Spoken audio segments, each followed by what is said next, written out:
Oil enema किस लिए use लेते हैं, क्या पर्पज है? To soft faecal matter in case of severe constipation. Severe constipation की कंडीशन में कौन सा एनिमा यूज लेंगे? Oil enema.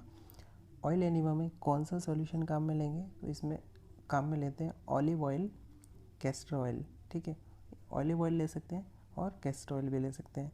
ऑलिव ऑयल क्या होता है? ऑलिव ऑयल जैतून के तेल को बोलते हैं। और कैस्टर ऑयल की बात करें तो कैस्टर ऑयल क्या होता है? अरंडी का तेल होता है। तो ये ऑयल कितना लेंगे? कैस्टर ऑयल 1 अनुपात में और ऑलिव ऑयल 2 अनुपात में लेके सॉल्यूशन बना के और ऑयल एनिमा यूज में ले सकते हैं। अमाउंट कितना लेंगे इसके लिए? ऑयल एनिमा के लिए तो ये 115 से 175 ml लेते हैं और इसका टेम्परेचर कितना रखते हैं? 100 डिग्री फ़ारेनहाइट या फिर 37.7 डिग्री सेंटीग्रेड। नेक्स्ट है फुरगेटिव एनिमा। फुरगेटिव एनिमा के क्या पर्पज़ होते हैं? To contract bowel actively. ठीक है, बाउल को एक्टिवली कॉन्ट्रैक्ट करवाना है और उसकी वजह से क्या होगा? जब बाउल कॉन्ट्रैक्ट होगी तो इसके कंटेंट्स क्या होंगे? इवाकुएट होंगे। तो बाउल को एक्टिवली कॉन्ट्रैक्ट कराने के लिए या फिर इसके कंटेंट्स को इवाकुएट करने के लिए, बाहर निकालने के लिए क्या करते हैं? पुरगेटिव एनिमा लगाते हैं। पुरगेटिव एनिमा में सॉल्यूशन कौन सा यूज़ करते हैं? प्योर ग्लिसरीन 15 to 30 ml ले सकते हैं। ग्लिसरीन प्लस वाटर ले सकते हैं 1:2 में। ग्लिसरीन प्लस कैस्टर ऑयल ले सकते हैं 1:1 में। ठीक है, ये सॉल्यूशन हम यूज़ ले सकते हैं। अब अमाउंट ऑफ सॉल्यूशन की बात करें तो कितना रखते हैं? 115 से 175 ml सॉल्यूशन का अमाउंट रखते हैं और टेम्परेचर कितना रखते हैं? 100 डिग्री फ़ारेनहाइट। नेक्स्ट है कार्मिनेटिव एनिमा। कार्मिनेटिव एनिमा ये क्या? एंटीस्पास्मोडिक की तरह है। ये किसके लिए यूज़ लिया जाता है? To relieve gaseous distension of the abdomen. Abdomen के गैसियस डिस्टेंशन को रिलीव करने के लिए यूज़ लिया जाता है। और इसमें क्या होता है कि पेरिस्टालसिस को बढ़ा देता है, इंक्रीज पेरिस्टालसिस मूवमेंट।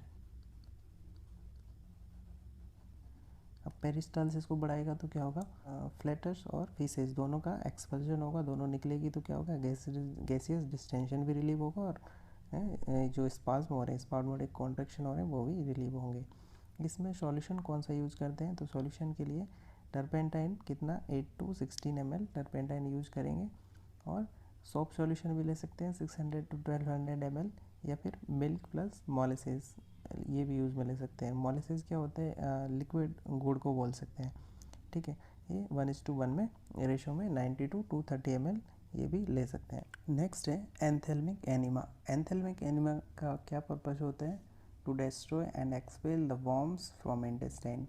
इंटेस्टाइन में क्या क्या होता है? कई बार कीड़े पड़ जाते हैं, मेनली किस में होता है? बच्चों में। तो इसमें कौन सा एनिमा लगाते हैं? एंथेल्मिक एनिमा।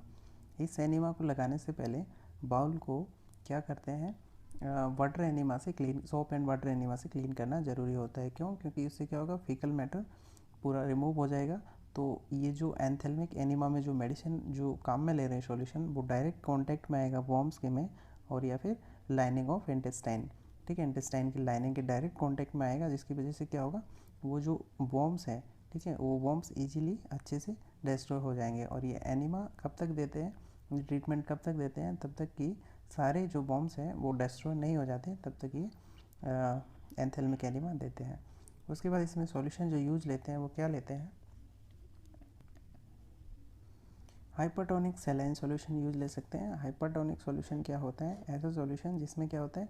सॉल्यूट की जो कंसनट्रेशन होती है वो क्या होती है? ज़्यादा होती है और इसमें वाटर क्या होता है? वो कम होता है। तो हाइपरटोनिक सैलाइन सॉल्यूशन में एग्जांपल के लिए बोल सकते हैं 3% सोडियम क्लोराइड का जो सॉल्यूशन होता है। ठीक है, ये हमने सॉल्यूट सॉल्वेंट बॉडी फ्लूइड वाले चैप्टर में पढ़ाया है और टाइप्स ऑफ आई फ्लूइड में भी इसके बारे में बताया है। यहाँ 2 वीडियो और बना रखी है, उनमें आप जाके पढ़ सकते हैं। उसके बाद और क्या सॉल्यूशन यूज ले सकते हैं? NaCl 60 ml और वाटर 600 ml। क्वासिया ये 15 ग्राम ऑफ चिप्स। क्वासिया क्या होता है? ये एक ट्री है, उस ट्री की क्या लेते हैं? छाल लेते हैं। ठीक है, 15 ग्राम और 600 ml वाटर लेते हैं। इसको भी एंथेल्मिक एनिमा के लिए यूज़ ले सकते हैं। अमाउंट की बात करें तो अमाउंट कितना यूज़ लेते हैं? 250 ml इसमें अमाउंट यूज़ में लेते हैं। नेक्स्ट है एस्ट्रिजेंट एनिमा। एस्ट्रिजेंट एनिमा के क्या पर्पज़ होते हैं? टू डिक्रीज और स्टॉप ब्लीडिंग। ब्लीडिंग को कम करने के लिए या बंद करने के लिए एस्ट्रिजेंट एनिमा यूज लेते हैं। टू रिड्यूस इन्फ्लामेशन और डिस्चार्ज या इन्फ्लामेशन को कम करने के लिए भी एस्ट्रिजेंट एनिमा यूज में लेते हैं। इसमें सॉल्यूशन क्या यूज में लेते हैं? Tannic acid 2 gram plus 600 ml water, alum 30 gram plus 600 ml water और silver nitrate 2% dissolve in distil water, ये सॉल्यूशन यूज लेते हैं। टेम्परेचर कितना रखते हैं? As hot as client tolerate, जितना टेम्परेचर क्लाइंट पेशेंट टॉलरेट कर पाता है उतना ज़्यादा टेम्परेचर रखते हैं। ये एस्ट्रिजेंट एनीमा का जो सॉल्यूशन होता है ये क्या करता है? टिश्यू को और सेल्स को क्या करता है? कॉन्ट्रैक्ट करता है। टिश्यू या फिर सेल्स को क्या करता है? कॉन्स्ट्रिक्ट करता है। उसकी वजह से इसके साथ ही ब्लड वेसल्स को भी कॉन्स्ट्रिक्ट करने का काम करता है। तो ये मेनली किस में देते हैं? जैसे कि कोलाइटिस हो गया, ठीक है, कोलाइटिस या फिर डिसेंट्री। तो उस कंडीशन में कोलाइटिस क्या होता है? कोलन का इन्फ्लामेशन, इन्फेक्शन हो गया। और डिसेंट्री क्या होता है? डायरिया होता है। डायरिया में क्या हो रहा है? ब्लड भी और म्यूकस आ रहा है। डायरिया के साथ ब्लड विद म्यूकस भी आ रहा है, तो उस कंडीशन क्या बोलते हैं? डिसेंट्री। तो उस कंडीशन में क्या होता है कि इंटेस्टाइन का इन्फ्लामेशन हो जाता है, डिस्चार्ज होता है, ब्लीडिंग होने लग जाता है। तो उस कंडीशन में कोलाइटिस और डिसेंट्री की कंडीशन में मेनली क्या देते हैं? एस्ट्रिजेंट एनीमा लगाते हैं। ये क्या करते हैं कि टिश्यूज और ब्लड वेसल्स को कॉन्स्ट्रिक्ट करता है, तो इन्फ्लामेशन को कम करेगा, डिस्चार्ज और ब्लीडिंग को कम करेगा। नेक्स्ट है कोल्ड एनीमा। कोल्ड एनीमा का क्या पर्पज़ होता है? टू डिक्रीज बॉडी टेम्परेचर, ठीक है। अब इसमें सॉल्यूशन क्या यूज़ लेंगे? तो इसमें कोल्ड वाटर या कोल्ड सलाइन यूज़ ले सकते हैं। एक किसके लिए ले रहे हैं? बॉडी टेम्परेचर को कम करने के लिए ले रहे हैं। अब इसका एक कॉम्प्लिकेशन भी हो सकते हैं, जैसे कि हाइपोथर्मिया, ठीक है, और एब्डोमिनल क्रैम्पिंग। ठंडा चीज़ अगर यूज में लेंगे तो हाइपोथर्मिया हो सकता है पेशेंट को। मेनली ये कब देते हैं? हाइपर पायरेक्सिया की कंडीशन में, जब फीवर कितने से ज़्यादा 105 या 106 से ज़्यादा हो जाता है, उस कंडीशन को क्या बोलते हैं?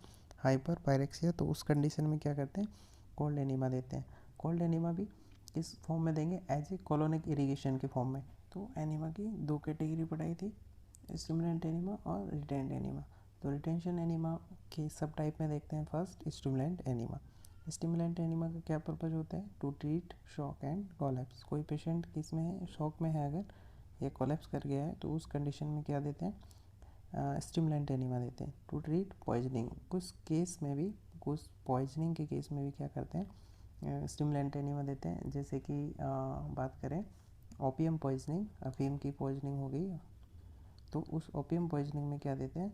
कॉफ़ी एनीमा देते हैं, ठीक है, स्टिमुलेंट का काम करता है। तो कुछ पॉइजनस केस में भी हम स्टिमुलेंट एनीमा दे सकते हैं। तो सॉल्यूशन क्या यूज़ करते हैं इसमें? ब्लैक कॉफ़ी पाउडर कितना? 1 table spoon plus 300 ml water use लेंगे। और उसके बाद ब्रांडी भी यूज़ करते हैं 15 ml, और 120 से 180 ml ग्लूकोज सेलाइन यूज़ करते हैं स्टिमुलेंट एनीमा के लिए।